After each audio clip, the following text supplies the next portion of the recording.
What do you do when you're in a hurry and you need to build an altar to God? First, buy a lot to build the altar. That's what David did when time was of the essence. Hello, I'm Stuart Baskin, pastor of First Presbyterian Church of Tyler, Texas, and this is your daily devotional for Tuesday, August 8th, 2023. The background here is a little obscure but important to understand. God was angry at Israel. Why? We don't know. No reason is given.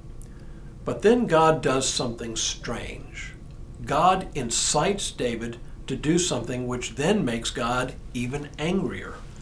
God incites David to take a census of the people, something which was not to be done. Now, laying aside the strange fact that God incited David to do the very thing which makes God even angrier, a census was something that was out of bounds.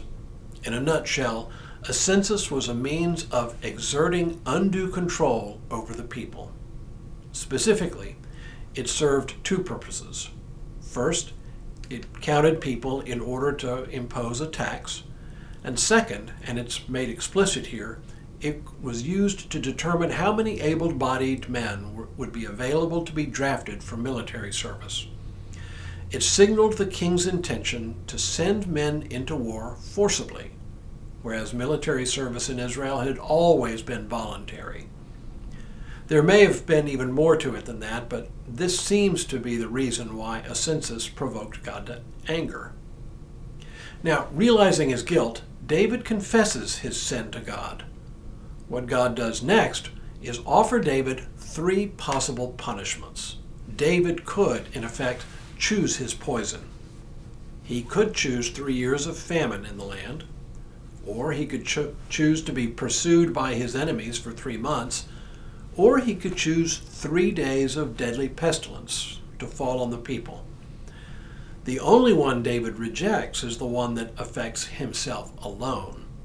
He asks to be spared having to flee from his enemies and possibly suffer the pain and ignominy of being caught and killed. But for reasons not given, God chooses the deadly pestilence. God sends an angel of death to visit wrath on the people, and no fewer than 70,000 people die from the pestilence. But when the angel of the Lord approaches Jerusalem to destroy it, God causes the angel to refrain. Again, no reason is given here, but this is where we pick up the story. David sees the angel standing by the threshing floor of a man named Araunah. Through the prophet Gad, God instructs David to build an altar there and make a sacrifice. And he instructs David to set up the altar on Araunah's threshing floor. So, with royal entourage in hand, David heads out to meet Araunah to buy his threshing floor in order to make the sacrifice. Now, a bit of an aside here. A threshing floor was where a farmer would separate wheat and chaff. The process was pretty straightforward and required a bit of a breeze. First, the stalks of wheat would be placed on a large floor and either beaten with sticks or crushed under a threshing board which would be pulled by oxen, all in order to break open the husks. The stalks would then be removed, leaving a mixture of grains and broken husks. The easiest way to separate the wheat from the broken husks, or chaff, was to throw it all up in the air and let the breeze blow away the lighter chaff while the heavier grains would fall back to the floor. As you can see, a breeze was essential to this operation, which meant that in biblical times it was generally done outside. The threshing floor itself was a fairly sizable flat surface where a fair amount of wheat could be threshed by several workers at a time. So when David approaches Araunah and explains his purpose, Araunah offers to give David not only his threshing floor, but all of his threshing equipment as well. We read, Araunah said to David, "Let my lord the king take and offer up what seems good to him. Here are the oxen for the burnt offering, and the threshing sledges and the yokes of the oxen for the wood. All this, O king, Araunah gives to the king. And Araunah said to the king, "May the Lord your God respond favorably to you."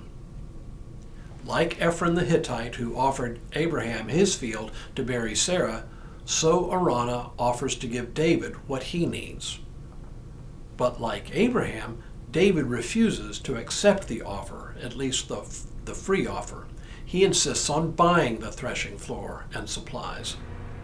But the king said to Araunah, we read, "No, but I will buy them from you for a price. I will not offer burnt offerings to the Lord my God that cost me nothing." So David bought the threshing floor and the oxen for 50 shekels of silver. David built there an altar to the Lord and offered burnt offerings and offerings of well-being. So the Lord answered his supplication for the land, and the plague was averted from Israel. Okay, setting aside the weird things going on in this passage, 3 things are worth noting. First, and this is relevant for us today, what David says to Araunah should inform our own offerings to God. I will not offer burnt offerings to the Lord my God that cost me nothing.